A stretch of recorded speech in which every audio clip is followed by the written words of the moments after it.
ममता बहन जी ने कहा है विशेष अभियान चला करके लोगों को पार्टी से जोड़ा जाए। तो ये विशेष अभियान है। सदस्य तो पहले भी बनते थे, लगातार संगठन के पदाधिकारी जो नीचे तक सारे लोग बनते थे, लेकिन इस बार ये उससे हटकर है। पदाधिकारी चाहे वो मंडल का हो, चाहे वो जिले का हो, चाहे विधानसभा का हो, चाहे बूथ का हो, वो तो पदाधिकारी सब सदस्य तो होते ही, लेकिन साथ ही साथ इसके विशेष अभियान के तहत सभी समाज के सभी वर्गों के, सभी धर्मों के, सभी जाति के लोगों को पार्टी की रीति नीति विचारधारा और जो पीछे पार्टी की जो जनता के हित में जो कल्याणकारी जो योजनाएं जो चलाई गई हैं, उन सबको लोगों को बताते हुए उनको पार्टी का मेंबर बनाया जाएगा। जो पार्टी का मेंबर बनेगा, सदस्यता लेगा, तो उसका धर्म बनता है, उसकी जिम्मेदारी बनती है, तो वो संगठन के साथ फिर मन से काम करता है। तो ये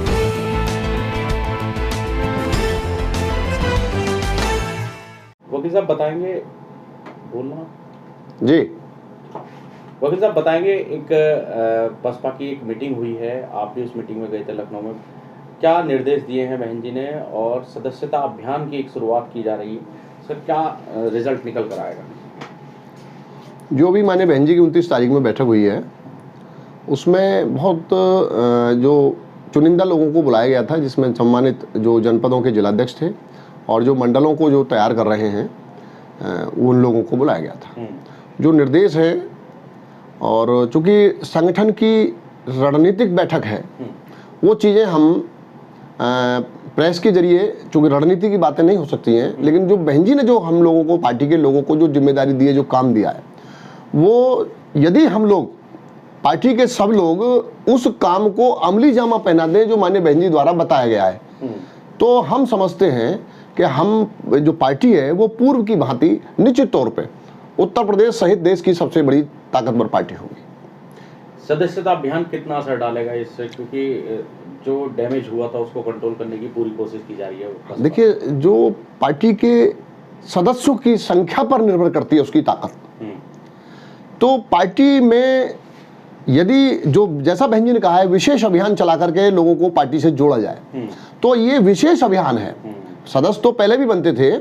लगातार संगठन के पदाधिकारी जो नीचे तक सारे लोग बनते थे, लेकिन इस बार ये उससे हटकर है। पदाधिकारी चाहे वो मंडल का हो, चाहे वो जिले का हो, चाहे विधानसभा का हो, चाहे बूथ का हो, वो तो पदाधिकारी सब सदस्य तो होते ही, लेकिन साथ ही साथ इसके विशेष अभियान के तहत सभी समाज के सभी वर्गों के, सभी धर्मों के, सभी जाति के लोगों को पार्टी की रीति नीति विचारधारा और जो पीछे पार्टी की जो जनता के हित में जो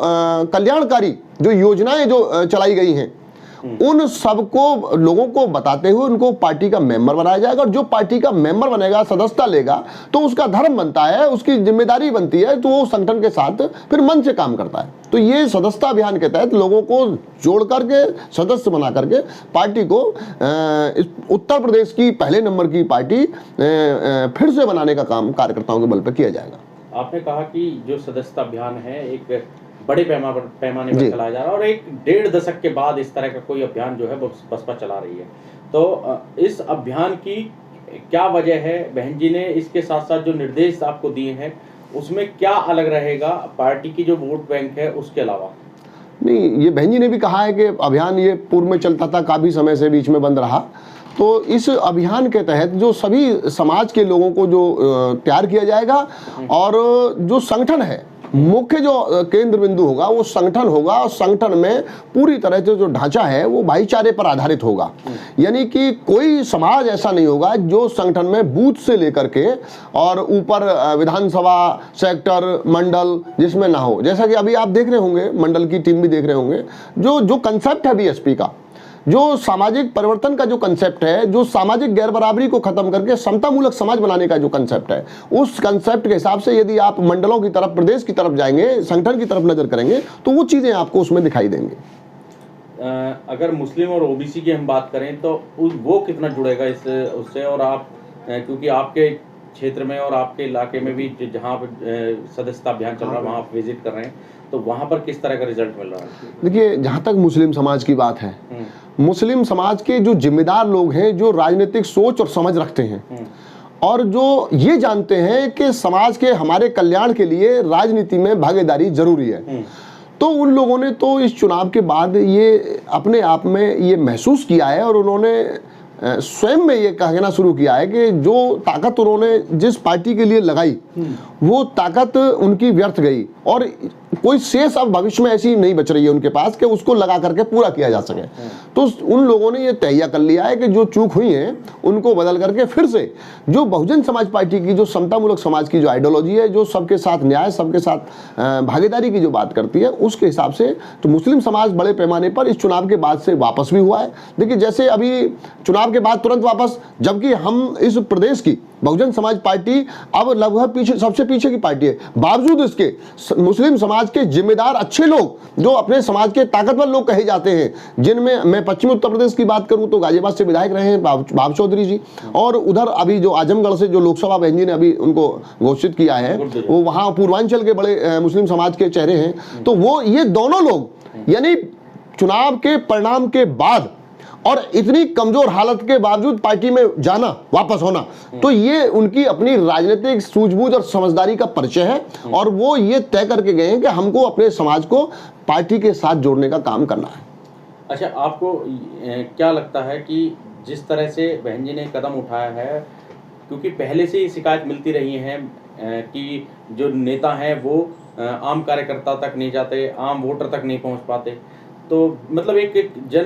जनमानस तक वो चीज़ें नहीं पहुंच पा रही थी। बहन जी के पास ये शिकायत पहुंची, अब की बार इसी वजह से उन्होंने ये सदस्यता अभियान चलाया है, क्योंकि नेताओं पर भी आरोप लगते थे कि वो बड़े बड़े लोगों से चंदा इकट्ठा कर लेते हैं। जी, ये बात माननीय बहन जी ने इसमें मीटिंग में भी कहा है कि लेकिन जो सदस्य बनाने का जो उद्देश्य है वो पूरी तरह से पूरा होना चाहिए, उसको अमली जामा पहनाया जाना चाहिए। यानी जिसको हम मेंबर बना रहे हैं उसके साथ पार्टी की जो नीतिगत बातचीत हम करेंगे, पार्टी की नीतियों को समझेंगे, कल्याणकारी बातों को जब समझेंगे कि जैसे बीएसपी की सरकार आती है तो लगभग 1.25 लाख कर्मचारी जो 4th क्लास के हैं, जिसमें हम स्पेसिफिक जो गांव, जो उत्तर प्रदेश में जितने गांव हैं उन सभी गांवों में प्रत्येक गांव के लिए माननीय बहन जी द्वारा सफाई कर्मचारियों की नियुक्ति की गई उनकी योग्यता के आधार पर। और इसके साथ साथ जो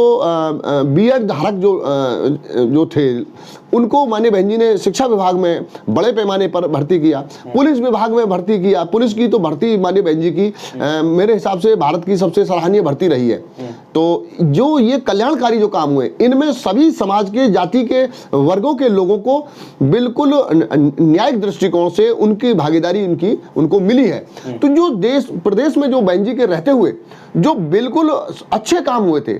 उनको लोग महसूस भी कर रहे हैं, और पार्टी के वर्कर जब बूथ पे जब जाएंगे तो उनको जब सदस्य बनाएंगे इनकी बातों को भी चर्चा करेंगे, और जाहिर सी बात है लोग झांसे में जो आए हैं वो फिर से सही बातों को मानेंगे और ये महसूस कर रहे हैं कि जैसे चुनाव से पूर्व में पेट्रोल की कीमतें नहीं बढ़ी, कम हुई, चुनाव खत्म हो गया, पेट्रोल की कीमतें नियमित रूप से बढ़ी। तो ये लोगों ने समझा है कि ये चुनावी झुंझुना रेट कम करना था, और चुनाव के बाद उन्होंने वही काम किया जो उनकी नीयत में है।